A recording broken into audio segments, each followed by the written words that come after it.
Bienvenidos a Editor's Choice, Latin American Perspectives Book Conversations. Mi nombre es Alexander Scott, soy el coordinador de promoción para la revista y miembro del colectivo editorial. Mi nombre es Tomás Crowder Taraborelli, soy miembro del colectivo editorial y editor de la sección de medios y cine. Hoy vamos a hablar con el periodista Juan Data sobre su nuevo libro Hip Hop vs. Argentina, publicado por Felipe Ibáñez en 2023. Juan Data viene siguiendo la escena del hip hop desde los años 80. Bueno, gracias Juan por juntarte con nosotros, por compartir este momento con LP y conversar sobre tu libro Argentina vs. Hip Hop. Contanos cómo empezó tu relación con el hip hop, el rap, el trap. ¿Podés repasar alguna de tus publicaciones como tu fanzine? Sí, bueno, yo empecé, digamos, durante la época de lo que retrospectivamente llamamos el pop rap de fines de los 80 y comienzo de los 90, en mi pubertad, cuando estaba explotando toda esa nueva vertiente del rap estadounidense que era más accesible al mainstream mundial, como MC Hammer y Vanilla Ice y todo eso que se dio a conocer fuera del nicho de la comunidad afroamericana en Estados Unidos y se exportó al resto del mundo. Y yo teniendo 13, 14 años me vi atraído por eso inicialmente, y a partir de ahí, dado que tenía ciertas facilidades de acceso y conocía el idioma y demás, pude investigar más en una época en la que investigar sobre esos temas era muy difícil estando en Argentina porque no llegaba mucha información, no teníamos acceso, esto es pre-internet, así que no había maneras de investigar mucho, no había libros, no había revistas sobre el tema, no había información en los medios, nadie en los medios argentinos se dedicaba a hablar de ese tipo de música porque medio que la despreciaban. La prensa musical argentina era muy snob, muy centrada en el rock eurocéntrico y medio que ignoraba todas esas expresiones que no encajaban, ¿no? en ese tipo de música, y para mí era como una búsqueda del santo grial, el buscar información sobre eso, ¿no? Y tenía un tío que vivía en Estados Unidos y viajaba de vez en cuando, venía de Estados Unidos a Argentina y me traía información, quizás que revistas, discos, CDs, cassettes en esa época más que nada.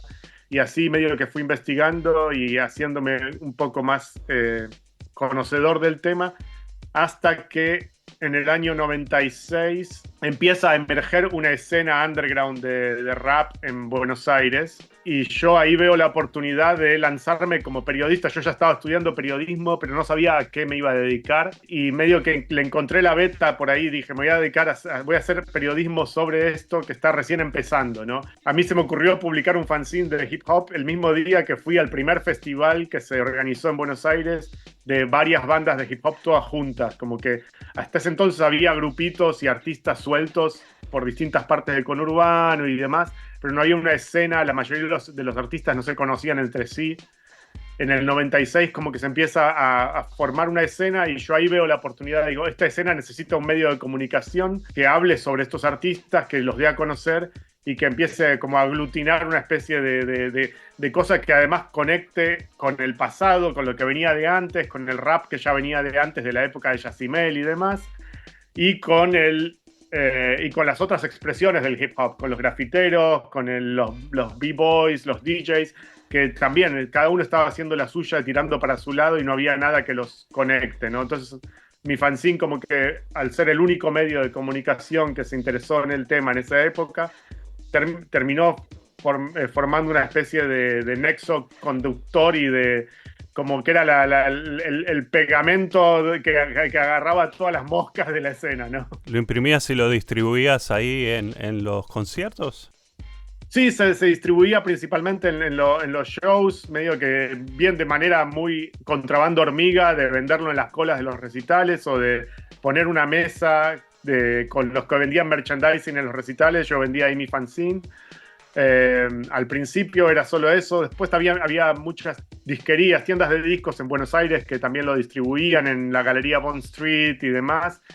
Y con el tiempo yo empecé a hacer mucha distribución por correo al interior del país y eso fue lo que más nos ayudó a crecer, porque empecé a mandarlo a todas las provincias de Argentina y a países limítrofes y así fue que el fanzine creció mucho durante los últimos 2 años. Duró casi 3, 4 años, pero los últimos 2 años tuvo un crecimiento muy fuerte, especialmente por esto de que hacía mucha distribución por correo, que no era algo que se acostumbraba. En Argentina no se acostumbra mucho el consumir revistas por correo como en Estados Unidos, donde es muy común, especialmente en esa época, ¿no? Que la mayoría de las revistas se distribuían por correo. Pero bueno, yo como que tuve que ingeniármelas de alguna manera a crear un sistema de distribución por ese lado.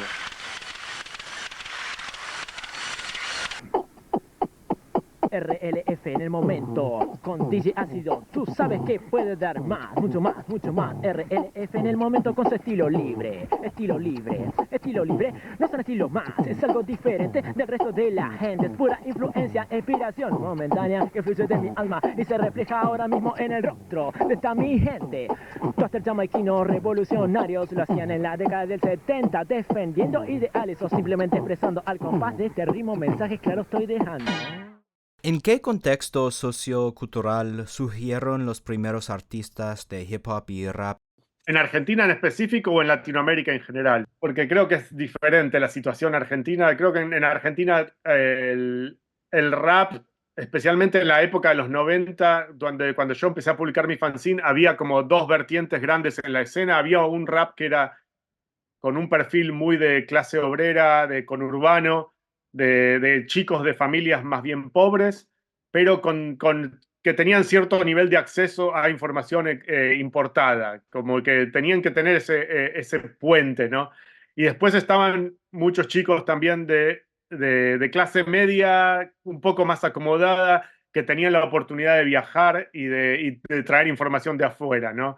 Entonces estaban esos dos grupos grandes que se juntaban y se mezclaban mucho en esa escena. Había chicos que quizás que habían viajado a Estados Unidos o Europa y habían descubierto el hip hop ahí y lo traían de afuera, o que tenían familiares y demás, ¿no? Porque todavía era la época en la que, como decía antes, no llegaba, de manera orgánica no llegaba el hip hop, era algo que había que ir a buscarlo. No lo encontrabas en las radios, ni en la televisión, ni nada, entonces había como una necesidad del fan de salir a buscarlo, había una búsqueda de eso, ¿no? Pero igual si te retrotraes a la generación anterior, a los que venían ya desde los 80, que habían empezado con el breaking, con la época de las películas de breakdance, que fue el furor que contagió a todo el planeta de hip hop, o sea, no solo Argentina, en toda Latinoamérica, Europa, África y Asia, todo el mundo descubrió el hip hop fuera de Estados Unidos a través de las películas de breakdance. Como digo en mi libro, no fue la industria de la música, sino la industria del cine el primer órgano en difundir el hip hop fuera de Estados Unidos, porque fueron esas películas las que le abrieron la cabeza a muchos chicos de decir, wow, esto es alucinante, vamos a imitar esto en mi país, ¿no? Y en esa generación, los pibes que empezaron en esa época, mediados de los 80 en Argentina, también había muchos que venían de todas las clases sociales, pero los que quedaron, una vez que se pasó la moda, los que se quedaron con eso y siguieron haciéndolo, eran más que nada chicos del conurbano más pobre, de los cinturones postindustriales de las afueras de Buenos Aires, que fueron los que siguieron manteniendo la llama ardiendo y siguieron practicando el breakdance después de que se pasó la moda en el 85-86. Sí, esas serían un poco como las generaciones más pioneras, ¿no? Ahora dimos un salto enorme en los últimos 20 años y hay una explosión inmensa de música que mucha gente lo llama música urbana. Y ahí va mi pregunta. ¿Qué se entiende por música urbana? ¿Cómo se dio la explosión de la música urbana en la Argentina? Bueno, tenés que empezar primero por qué significa música urbana en Estados Unidos, porque dentro de Estados Unidos el término de urban music era ya usado por la industria musical en Estados Unidos desde muchos años antes, y hay gente que dice que ya desde los 70 se usaba como formato de radio, ¿no? Para formato de radio de música no blanca, entre comillas, que ya fuera R&B o Quiet Storm o lo que sea, ya le llamaban urban music en esa época. pero en los 90 medio que se consolida el término de urban music como una extensión de toda la música y géneros musicales adyacentes al hip hop, que no eran estrictamente para hip hop fans, sino que también incluían expresiones del New Jack Swing, el R&B, Neo Soul y demás, que apuntaban a un mismo mercado y era un mercado que dentro de Estados Unidos estaba segmentado racialmente. Es un mercado ok, esto es música no blanca para dentro de los Estados Unidos, e incluía a los latinos también, porque en Estados Unidos los latinos son considerados no blancos. Entonces, a partir de ahí, a mediados de los 90, se empieza a dar en Estados Unidos, se empieza a ver la intención de crear un segmento del mercado de la industria de la música llamado Latin Urban o Urban Latino, para apelar a ese sector del público que era un público latino residente en los Estados Unidos, pero que no se identificaba con la música latina tradicional, que no se identificaba con el rock en español, que no se identificaba con el pop de Shakira y Ricky Martin, pero que se identificaba más con el struggle de los afroamericanos y se expresaba de una manera similar, tanto estética como ideológicamente, a los negros. Y ahí sale la idea de Urban Latino, que después se expande a Latinoamérica post explosión del reggaetón. Recién a partir del 2004, cuando explota el reggaetón a nivel latinoamericano, se impone la idea de urban o música urbana, ya en español, como género musical fuera de Estados Unidos, y ya al expandirlo a Latinoamérica ya deja de tener un poco esa necesidad de segmentarlo racialmente y es más una cosa más mixta, más híbrida en Latinoamérica, que de alguna manera termina siendo una especie de umbrella term, como no sé cómo se diría en español, una bolsa en la que entran todos los subgéneros allegados al rap, pero con la diferencia de que la gente del rap, la gente del hip hop, los puristas del rap en Latinoamérica lo rechazan y no se sienten parte de eso. Es como que la industria los quiere meter en la misma bolsa con los reggaetoneros y con el trap y con todas las demás expresiones de esto, pero los puristas del rap en Latinoamérica, ellos son por lo general muy tajantes en decir, no, nosotros no tenemos nada que ver con todo eso, somos otra cosa, ¿no? Y en Argentina se impone de esa manera, medio que urbano quedó como un término para la música de artistas como Casu y Nicki Nicole y Nati Peluso, que quizás que meten algo de rap en su música, pero que no son raperos, como no tienen identidad de raperos ni se identifican con la cultura hip hop en mayúsculas, ¿no?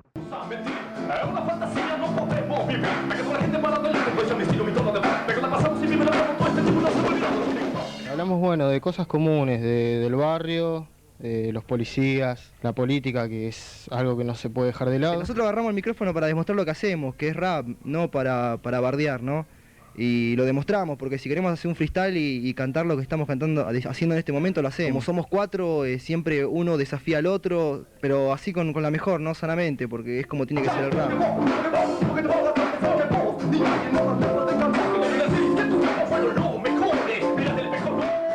¿Cuáles son algunos de esos rasgos de la cultura hip hop argentina, ¿no? Ya tanto el formato globalizado, sino en la Argentina en sí. ¿Hay alguna característica particular, regional, que la hace diferente a las demás expresiones en Latinoamérica? Hay bastantes fenómenos que diferencian a la Argentina del resto de Latinoamérica.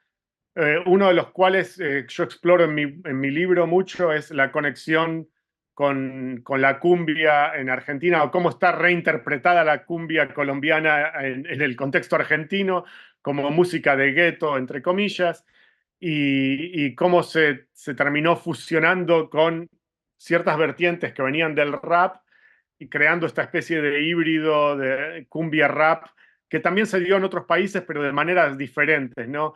Porque ya incluso había habido fusiones de cumbia con rap dentro de Estados Unidos desde los 90 incluso. pero en Argentina se dio de una manera diferente porque empezó con el tema de la cumbia villera a fines de los 90, comienzo del 2000, en el que había artistas que venían de la cultura cumbiera de los barrios más bajos del Gran Buenos Aires, que incorporaban elementos tanto estéticos como ideológicos del hip hop, quizás que sin saber que eso tenía que ver con el hip hop, pero de una manera más inocente o orgánica o inconsciente incluso, empezaban a acercarse a maneras de producir y maneras de presentarse como artistas que eran más cercanas al hip hop, y eventualmente esto deriva en esa fusión que es lo que hoy llamamos RKT, que es una especie de subgénero autóctono de la música de gueto argentina, que tiene elementos, aunque ya casi innotables de la cumbia, como que perdió casi todo lo que traía de la cumbia colombiana, se perdió el ritmo y ya de cumbia no tiene casi nada, digamos, y tiene muchos elementos que toma del reggaetón y del rap más de gueto, del gangsta rap incluso.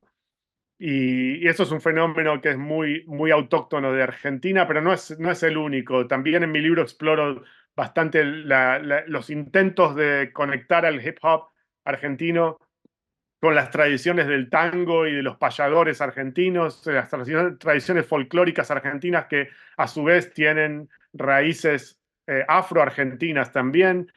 Y hay gente dentro de la escena que viene desde hace muchos años buscando esa sinergia como para darle una identidad más creíble al rap argentino, para que deje de ser una expresión traducida al español de algo foráneo, ¿no?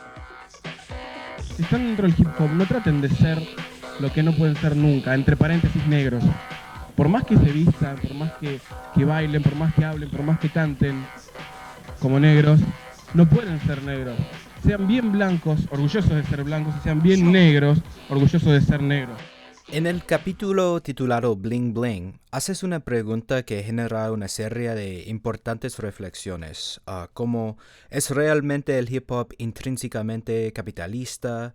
¿O es el hip hop por naturaleza contestatario? ¿Podríamos argumentar que el hip hop salió del underground y terminó en el mainstream, producido por grandes corporaciones para el mercado de panlatinidad? Sí, se podría decir eso, pero al mismo tiempo también el hip hop, una vez que se expande fuera del Bronx, ya desde su génesis mismo ya se está comercializando y ya se está, ¿cómo se dice? Ya es una herejía de sí mismo desde su mismo génesis. Ya estaba el intento de comercializarse y de venderse, estaba desde el comienzo. Y es parte también de lo que define el hip hop, la idea de, de comercializarse como algo que no es necesariamente negativo, porque como en mi libro yo me refiero muchas veces al hip hop o a las artes del hip hop como un ticket de salida del gueto para muchos jóvenes criados en ese gueto, ¿no? Entonces está la discusión de si es intrínsecamente capitalista o no, o es capitalista porque surge en un contexto de hipercapitalismo como lo es Estados Unidos, y si puede existir fuera de eso, sigue siendo capitalista o no, y eso es una discusión que creo que está muy abierta todavía y que no hay, da para seguir investigando sobre el tema. Yo no doy una respuesta exacta en mi libro, dejo muchas preguntas picando sin necesidad de contestarlas, pero por ejemplo, si comparamos el hip hop en cómo se dio en Cuba, por ejemplo, en un contexto no capitalista, comparado con el resto de Latinoamérica, es muy interesante también eso, porque tenían una especie de una apropiación del hip hop por el lado más político, sin necesariamente nada del agregado del bling bling ni nada de eso. Pero una vez que los artistas cubanos salen de Cuba y empiezan a hacer rap fuera de Cuba, se empieza a notar también el cambio hacia el otro lado, ¿no? Y empiezan a aparecer elementos del bling bling que quizá que en Cuba estaban autorreprimidos o autocensurados por los mismos artistas. En Argentina yo creo que el hip hop originalmente, por lo menos el rap en los 90 y en la época que yo lo cubrí más, en los 90 y comienzo del 2000, no tenía expresiones abiertamente procapitalistas ni materialistas. La mayoría de los artistas eran bastante modestos y se negaban le esquivaban al bling bling, digamos, como que no querían figurar como que lo que estamos haciendo lo estamos haciendo porque buscamos el rédito económico. Eso recién se vio después del 2010, 2011, 2012, toda la camada de raperos que empezaron en esa década y de ahí en adelante, como que empezaron a rapear con una pose mucho más descarada en el sentido de decir, sí, yo vine a facturar, yo quiero comprarle una casa a mi mamá, yo quiero ganar plata con esto y sin tener vergüenza por eso. Y ahí creo que hubo un cambio de paradigma ideológico que es muy, muy notable. El racismo es un tema recurrente en tu libro. ¿Qué tipo de discriminación sufren los artistas del género? ¿Cómo confrontan el racismo estructural en sus canciones o en las formas que se integran a diferentes colectivos o comunidades? Creo que el tema del racismo y del tema de la raza en general es un tema que me interesaba mucho hablar en el libro, especialmente porque es un tema que casi no se habla en Argentina, que todavía es muy tabú, que la mayoría de los raperos incluso se niegan a ocupar posiciones políticamente racializadas o racialmente politizadas, como le quieras decir. Es un tema que muchos le esquivan en Argentina y que lo veo muy poco tratado en las letras de las canciones y en las letras en las conversaciones públicas que tienen los artistas, aunque sí los hay artistas, especialmente las mujeres, me llama mucho la atención en el hip hop femenino, en el rap femenino en Argentina, veo mucha más apertura a hablar de estos temas que entre los varones. En Argentina lo que pasó también en gran parte, en mucha parte de Latinoamérica, pero en Argentina se nota muy fuerte, es que se impuso una apropiación del rap, una manera de entender al rap que venía muy influenciada de Europa y de cómo los europeos adaptaron el rap a su cultura. Y que es una versión del rap bastante post-racial, donde no se.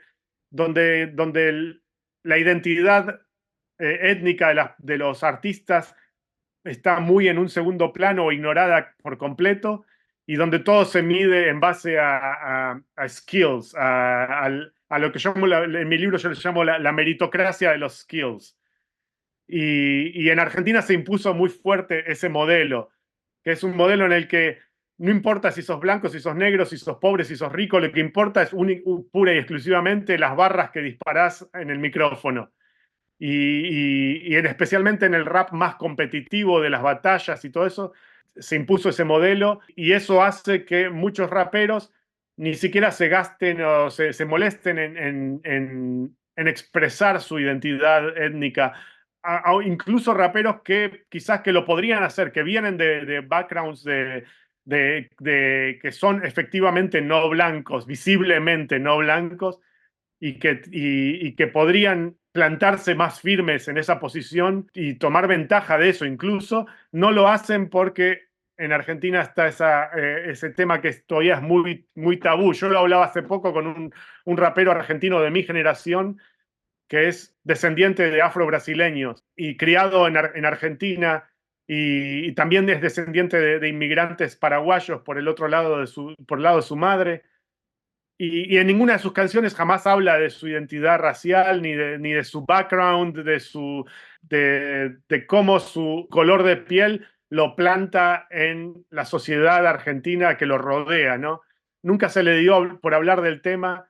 Y yo creo que y le preguntaba por qué no tenés canciones que hablen sobre esto, dado que esto es hip hop y el hip hop es casi como una cosa cardinal del hip hop en Estados Unidos, el representar tu origen y tu identidad racial, ¿no? Y yo creo que no me podía dar una respuesta clara, pero yo creo que se debe a eso, especialmente a que en Argentina es un tema que es ignorado o es evitado muchas veces incluso por la gente como digo, que tiene antepasados de otras culturas y de otras etnias que prefieren ser considerados como, no, yo soy argentino y nada más. ¿Entendés? Está esa cosa de que no, yo no soy afroargentino, yo no soy nativo argentino, yo soy argentino y punto. Y hago rap como argentino. Y como que eso me parece que se da, en algún sentido se da en toda Latinoamérica, pero en Argentina me parece que se da con mucha más fuerza por esa cuestión tan eurocéntrica de la Argentina mainstream, de autodefinirse como un país blanco y demás, ¿no? Hay algunos artistas, te estoy pensando, por ejemplo, en Trueno, del que hablas en los últimos capítulos del libro, que se identifica con no su identidad racial, como sería más en los Estados Unidos, sino con su identidad barrial, ¿no? Y ahí entra el fútbol también y los debates, creo yo, muy importantes sobre los cánticos racistas de las hinchadas y todo eso, pero hay una pertenencia al barrio que de alguna manera tiene una connotación racial también, absolutamente. ¿no? Aunque no lo hagas de manera explícita, yo creo que sí. Yo entiendo de dónde viene eso. Pero hay artistas que sí lo hacen de manera explícita. Por ejemplo, uno de los artistas favoritos míos argentinos actuales es una rapera que se llama Cris Alanis y que acaba de sacar un disco hace unos meses nada más en Argentina, en el que yo creo que aborda el tema del marronismo y de la identidad marrón argentina, siendo ella creo que es de Catamarca, aunque nació en Buenos Aires, se crió en Buenos Aires, pero habla con mucha lucidez de su identidad de piel marrón en Argentina y de la discriminación que viven y de la interseccionalidad de eso con la feminidad queer y demás, que nuevamente esos temas me parece que los tratan por alguna razón con mucha más lucidez las mujeres que los varones en el rap argentino.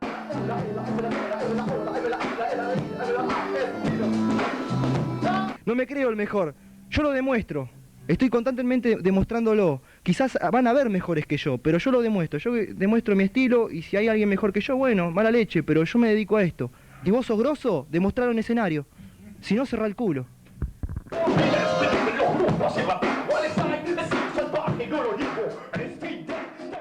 ¿Puedes explicar para nuestra audiencia qué es un freestyler? ¿Y puedes contarnos cómo surgieron las batallas de freestylers en la Argentina y qué importancia tuvo el quinto escalón como semillero de nuevas estrellas?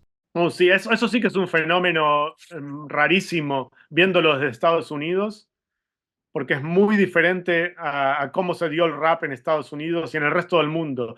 Es algo que es muy propio de Hispanoamérica en general, que fue el fenómeno de las batallas de freestyle, en las que raperos que compiten uno contra uno en confrontaciones de rap improvisado, ¿no? Si bien las batallas de freestyle no es un invento de Latinoamérica, ya existían en Estados Unidos desde antes, se desarrolló en Latinoamérica como una especie de mega deporte que atrae multitudes y llena estadios, cosa que en Estados Unidos nunca hizo. En Estados Unidos siempre fue un fenómeno muy underground de raperos muy de nicho y que casi no salía del nicho. Pero en Latinoamérica se transformó en la expresión más visible del rap o de la expresión más visible del hip hop a partir de la década del 2005 en adelante. Empezó a crecer de una manera muy fuerte, en gran parte gracias al apoyo económico de sponsors multinacionales como fue Red Bull, que puso mucho dinero en fomentar y en darle esta plataforma al rap. Y fue a través del rap freestyle que Latinoamérica finalmente se interconecta en una sola escena, porque hasta entonces Latinoamérica como que cada país estaba era su propia isla y se consumían su rap dentro de su escena y casi que no, el rap chileno no llegaba a Perú, ni el peruano a Bolivia, ni el argentino a Uruguay, cada uno estaba en la suya, hasta que aparece Red Bull y empieza a organizar estos campeonatos internacionales donde llegan los mejores raperos de todos los países y llenan estadios con 20.000 personas que van ahí exclusivamente a ver a raperos matándose a insultos unos contra otros, ¿no? Y eso es algo que es único, creo yo, del ecosistema latinoamericano o hispanoamericano, porque incluye a España también. Y eso generó, a su vez, el tema de las batallas de freestyles en las plazas, que se expandió de una manera así viral, se hizo viral, especialmente a través de los videos en YouTube, y que generó una cosa rarísima, que es que durante la época pre-streaming, pre-Spotify, o sea, antes del 2014, que es el año en que Spotify se lanza en Latinoamérica, antes del 2014, publicar discos de rap, grabar discos y lanzar discos de rap no era negocio para nadie. Para los artistas raperos latinoamericanos, ganar dinero con la venta de discos era prácticamente imposible. No tenían manera de monetizar su música, entonces muchos no tenían ni siquiera el incentivo de grabar su música porque era grabarla nada más que para regalarla a la piratería. Y entonces el freestyle lo que hizo vino a ocupar un lugar en el que los artistas de rap podían hacerse súper famosos a nivel internacional y de golpe tener millones de seguidores en las redes sociales y hacer giras y todo, sin necesidad de un contrato discográfico, sin necesidad de grabar un disco, sin necesidad de grabar una canción, de tener un video, nada. Había artistas que simplemente por estar rapeando en una plaza, el video se subía a YouTube y tenía más vistas ese video en YouTube que las canciones de los artistas pop más mainstream de Latinoamérica. Y ese fenómeno es rarísimo y es único en el mundo. Y es una cosa que medio que dio vuelta a la tortilla de toda la industria musical, porque toda la gente de la industria musical se dio cuenta en un momento que, mirá, nos estamos perdiendo de todo este público juvenil que consumen batallas de raperos en las plazas y no están comprando nuestra música. Y entonces lo que hizo eso es que eventualmente los sellos discográficos se acercaron a las plazas y fueron a reclutar de ahí a artistas para firmarlos y ficharlos y lanzar discos con esos artistas. Y entonces agarraron a estos artistas que venían del underground, pero que ya no eran underground. A pesar de que no tenían canciones grabadas, tenían ya de entrada millones de seguidores. O sea, como que venía Universal Records y agarraba a un artista que no tenía ninguna canción grabada, pero ya tenía en sus redes sociales 15 millones de followers. Y entonces es un fenómeno muy raro y muy atípico para la industria de la música y que en Argentina se dio con mucha fuerza en torno a lo que mencionabas recién del quinto escalón, que fue la batalla de freestyle recurrente que se organizaba en la plaza, en el Parque Rivadavia, para ser más preciso, que aglutinaba un montón de gente de todo Buenos Aires y el Gran Buenos Aires, pero que atraía a través de YouTube, atraía vistas de todo el mundo, gente en España, en México, estaban todos pendientes de quiénes eran los raperos que ganaban en el quinto escalón. Y si te fijas, todos los raperos que hoy dominan los charts de Argentina, del streaming post Spotify, todos empezaron o pasaron por el quinto escalón, desde Woz hasta Trueno, ICA, Duki, Bizarrap, incluso empezó en el quinto escalón. Todos esos son artistas que hoy son súper masivos, que dominan la música a nivel masivo en Argentina, y todos empezaron ahí en esa plaza, en el Parque Rivadavia, en esa época, en la época en la que Red Bull se había tomado una pausa y había dejado de organizar competencias, que eso también es interesante, porque Red Bull venía desde el 2005 organizando campeonatos de freestyle anualmente, y de golpe creo que en el 2009 se toman una pausa, dejan de organizar eventos, y ahí es como que toda la juventud dicen, empecemos nosotros a organizar nuestros propios eventos en las plazas. Entonces es un fenómeno muy único de Latinoamérica y muy autóctono, y que yo en mi libro me refiero a ese fenómeno como un nuevo génesis de la escena. Para mí como que hubo toda una nueva escena que se fundó a partir de ahí para la música argentina, que se fundó incluso ignorando todo lo que había pasado antes, como que vino toda una nueva generación, se apoderó de la escena y de alguna manera ni le prestaron atención a todo lo que había sucedido antes de eso. Bueno, hablemos de Bizarrap un poco. Las sesiones de Bizarrap, un beatmaker argentino, tal vez el más famoso, se ha convertido en un fenómeno viral, ¿no? Acaparando la atención en las redes de billones de usuarios de toda Latinoamérica y del mundo. A nivel cultural, ¿qué importancia le das a la aparición de un artista como Bizarrap?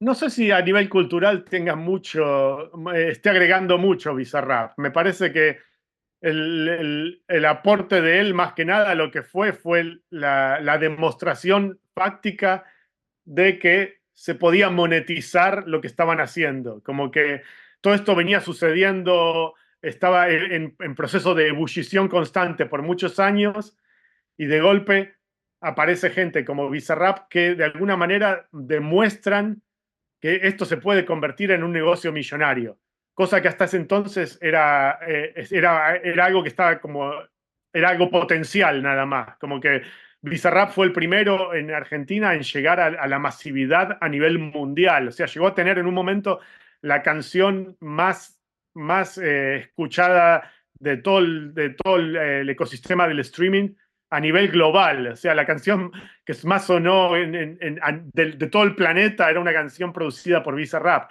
Y esto, siendo de un chico que, como digo, que salió venía de filmar con su celular las batallas de freestyle en el Parque de Rivadavia y empezó así, y después organizando estas sesiones de freestyle en su casa, en su estudio casero, como que funcionó como un trampolín, primero como una demostración de que esto es posible, y después como un trampolín para muchos más inspirarse en decir, mira, por acá viene el negocio, por acá viene la cosa, y muchos se tiraron para ese lado, ¿no?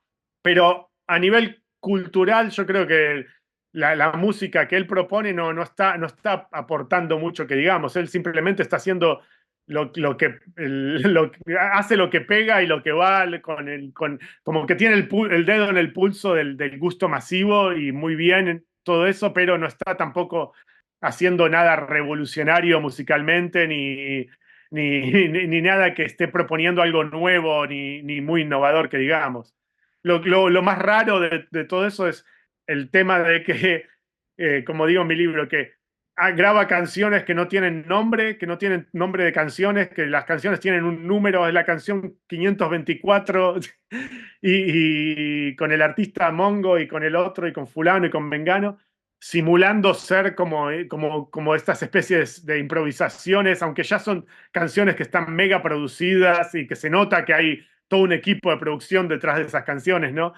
Pero con ese modelo logró triunfar, y lo sigue explotando hasta el extremo. No sé cuánto tiempo más le va a dar para seguir con esa fórmula, porque eventualmente esa fórmula cansa, ¿no? Pero es un fenómeno muy raro también. Y no es el único, obviamente hay muchos más artistas que graban estas especies de sessions con números en Latinoamérica, pero que también obligaron a la industria de la música a replantearse muchas cosas de cómo se comercializa un éxito musical, cosa que hasta ese entonces, imagínate en nuestra época, irle a un ejecutivo de un sello discográfico y decirle, mira, voy a sacar una canción por mes y le voy a poner un número, y es una cosa que a nuestra generación nos parece absurdo y ridículo, pero también es una cosa que tiene que ver mucho con el cambio en la forma de consumir música de las generaciones más jóvenes. ¿Qué nos puedes decir de las críticas que recibe el hip hop, el rap y el trap? Los que no son parte de esta generación argumentan que los artistas del género urbano tienen que usar autotune, por qué no saben cantar, y que estos jóvenes representan la decadencia de la cultura argentina.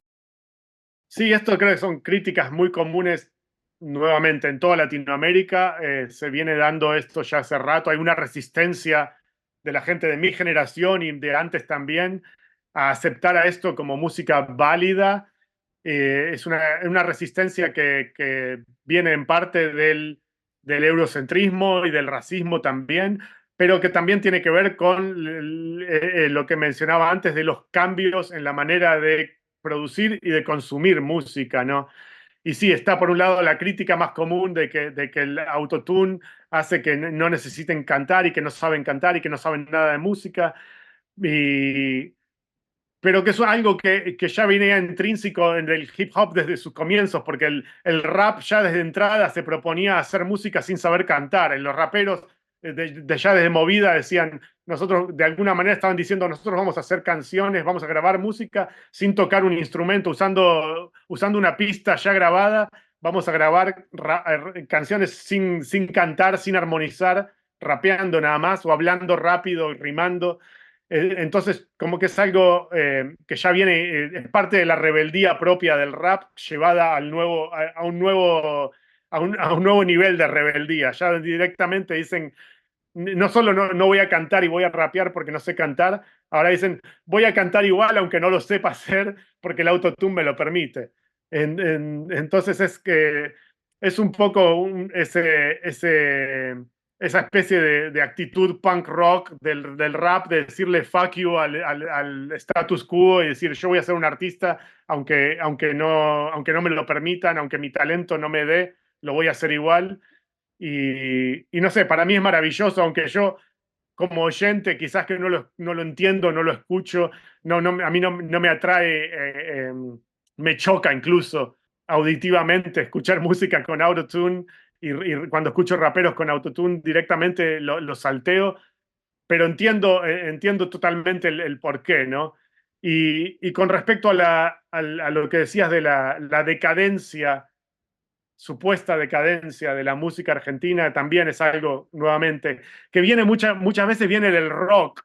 Mucha gente del rock argentino lo ves constantemente en las redes sociales, cada vez que una publicación de rock como la revista Rolling Stone de Argentina ponen a un artista rapero en la portada, salen todos los rockeros tradicionales y ortodoxos a rasgarse las vestiduras. ¡No! ¿Cómo puede ser que ponen un rapero en la tapa? ¡Qué falta de respeto a la música! Es algo que creo que en Estados Unidos ya se superó hace 30 años, pero que era un prejuicio que existía en Estados Unidos durante los 80 también, de que, no, el rap no es música válida, no lo consideramos música en los estándares a la par del rock, como que el rock tiene supuestamente un nivel de sofisticación superior y un nivel de calidad intrínsecamente superior, entonces lo ven como una bajada de calidad que no están dispuestos a aceptar, cuando en realidad lo que está pasando es que no se dan cuenta de que es un género musical diferente que se mide por estándares estéticos diferentes, que no podés medir la calidad de un género usando las mediciones de otro género. O sea, la gente que está acostumbrada a escuchar rock toda su vida y que busca el solo de guitarra más intrincado mirá cómo cambió los acordes en la guitarra en este solo y que yo qué sé, va a escuchar una canción de rap y le va a parecer aburrida porque la está midiendo con las mismas expectativas que tenía al escuchar una canción de rock.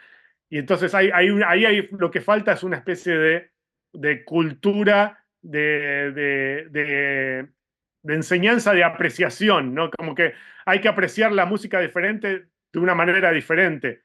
Lo mismo va a pasar con la música clásica. Si vos vas a ver la ópera, no podés ir a la ópera y esperar que te transmita las mismas sensaciones y que te llame la atención lo mismo que cuando vas a un concierto de heavy metal, ¿no? Como que eso es algo que para mí es totalmente lógico, pero porque yo escucho todo tipo de música, de todos los géneros, pero que creo que hay mucha gente en Latinoamérica como que quedó cerrada a que, no, la música buena es el rock clásico y que yo qué sé, y están cerrados así. Cuando le traes algo que es medianamente rapero, lo rechazan como que, no, esto es la decadencia de la música, de la decadencia de la cultura nacional. Hablando de autotune, En los últimos 2 años, Duki llenó el estadio de River Plate en Buenos Aires y el Bernabéu en Madrid. Ningún músico argentino desde Soda Stereo o los fabulosos Cadillacs logró este tipo de éxito dentro y fuera de su país. ¿Cómo se dio el crecimiento de artistas como Duki o Pablo Londra, surgidos de los encuentros de freestylers que se han transformado en estrellas del mainstream? Y que más o menos lo que venía diciendo, de que hubo un rechazo automático de toda la gente que venía de antes, porque por esta cuestión de que, ¿cómo puede ser que este pibe que no tenía ni un álbum llenó un Luna Park sin ni siquiera haber grabado un disco en su vida, ¿no? Y como que era una nueva manera de ser artistas que no encajaba con las tradiciones de lo que era ser un artista de música hasta entonces. Estos pibes de post quinto escalón tienen unas carreras musicales que desafían todo lo que era antiguamente percibido como el sendero apropiado para un artista de música.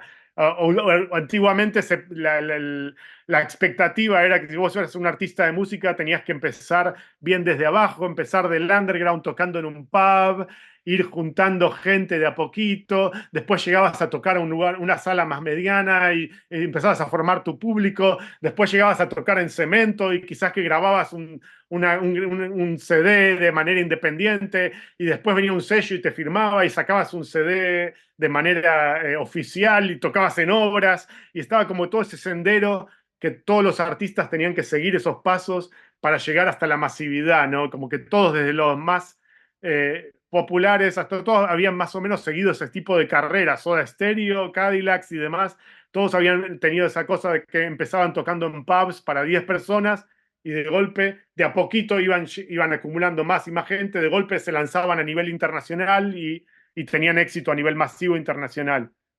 Y estos chicos del trap, de golpe, aparecen de la noche a la mañana, sin grabar un disco, sin un sello discográfico que los apoyen, sin tocar en vivo en un pub o en ningún lugar, tocando en plazas, nada más que tocando entre comillas, porque lo que hacían era improvisar, nada más, no tenían ni siquiera canciones propias, y de la noche a la mañana te llenan un Luna Park.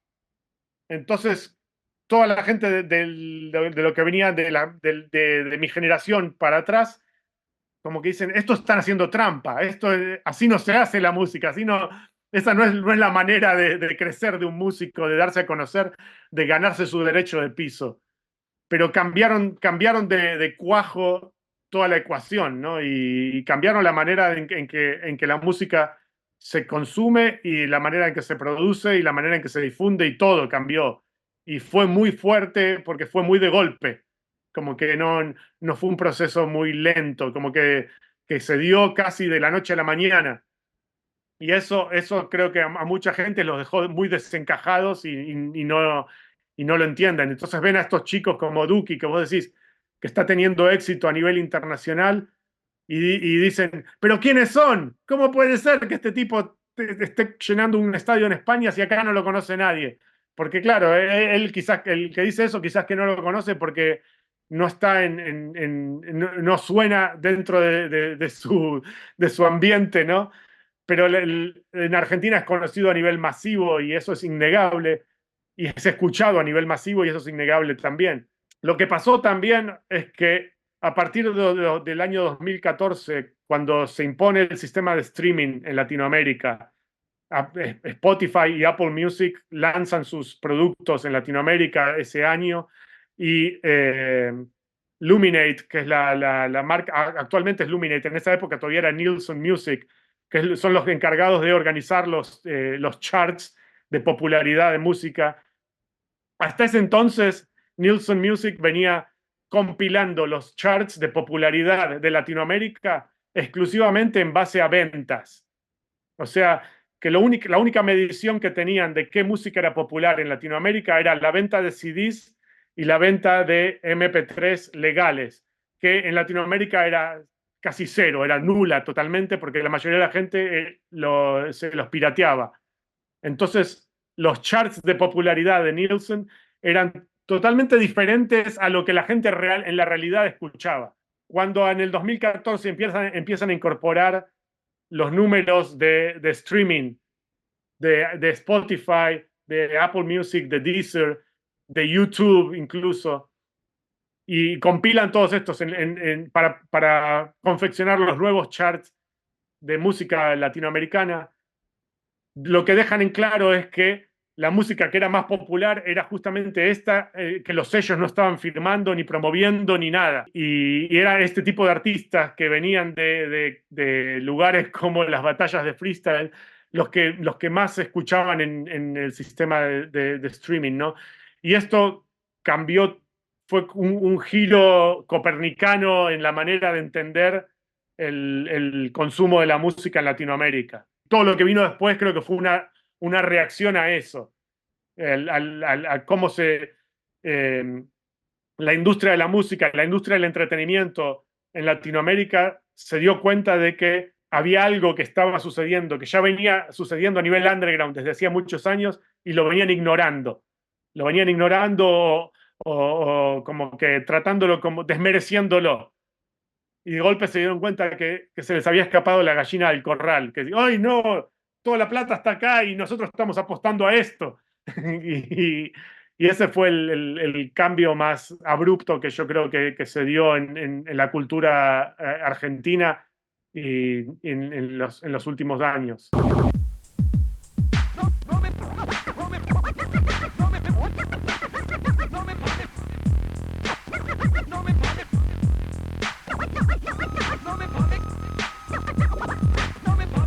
¿Qué es lo que hoy en día encontrás en la escena que te motive, que digas, bueno, acá hay algo diferente, original, contracultural, que escuches y digas, bueno, va por acá la cosa o puede ir por acá la cosa algún día? Muchos de los artistas femeninos, me parece fabuloso lo que están haciendo las mujeres en Argentina y en Latinoamérica en general. Hay una fuerza muy fuerte en el rap femenino en Latinoamérica y el rap feminista, no necesariamente feminista, pero el rap femenino y feminista en Latinoamérica tiene una fuerza enorme a partir del 2010 en adelante, y yo lo valoro mucho, especialmente porque se dio una cosa muy rara en que la mayoría de las mujeres que están metidas en el rap en Latinoamérica o que usan el rap como forma de expresión en Latinoamérica, no se dejan atar por los dogmas del rap purista, cosa que en muchos sentidos limita la creatividad de los artistas masculinos. Muchos de los raperos varones muchas veces están lamentablemente autolimitando su propia creatividad por intentar encajar dentro de lo que es el dogma del rap purista. No, esto tiene que sonar así para parecerse a los de allá. Tiene que seguir el modelo de cómo lo hacen los negros allá para que nosotros, para que esto sea rap de verdad, ¿no? Como que todos están intentando buscar esa cosa del el rap real, el rap verdadero, y muchas veces caen en la trampa de hacer una imitación traducida de algo que ya existe. Y eso en el rap femenino por lo general no sucede de una manera tan fuerte. La mayoría de las mujeres yo las noto mucho más abiertas a la exploración, mucho más interesadas en la evolución de la música hacia nuevas direcciones, y eso a mí se me hace muchísimo más interesante, aunque obviamente hay excepciones de los dos lados también.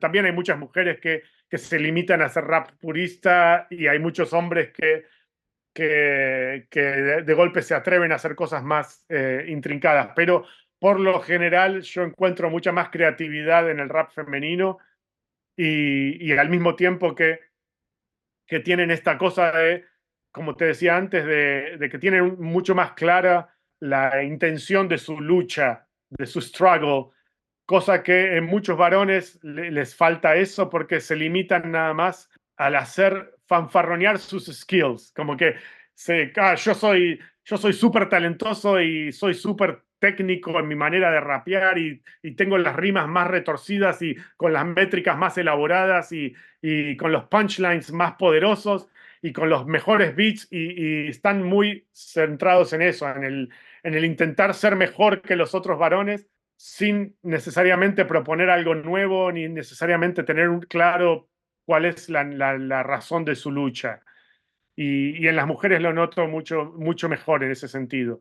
Así que eso es una de las cosas que me atraen del estado actual del rap argentino y latinoamericano en general. No todo, también está todas las fusiones que están surgiendo de lo que llamábamos recién los acercamientos o sinergias entre el rap y la cumbia, que se me hacen muy interesantes desde siempre. También los intentos de acercar al rap a la tradición de los payadores en Argentina, que es algo que quizás que fuera de Argentina quizás que no se entiende mucho, pero que me parece algo súper válido y súper interesante, y que todavía falta alguien que lo logre fusionar de una manera que yo creo que sea totalmente creíble, que no sea un gimmick, ¿no? Porque la mayoría de los intentos hasta ahora todavía tienen algo de gimmick, ¿no? Vamos a hacer una cosa así, mezclamos un poco de esto y un poco de aquello, a ver qué sale. Pero yo creo que hay un potencial ahí de que puede salir un género musical incluso nuevo, de payadores argentinos nuevos que incorporen beats de rap, por ejemplo. Y eso se me hace que es muy esperanzador.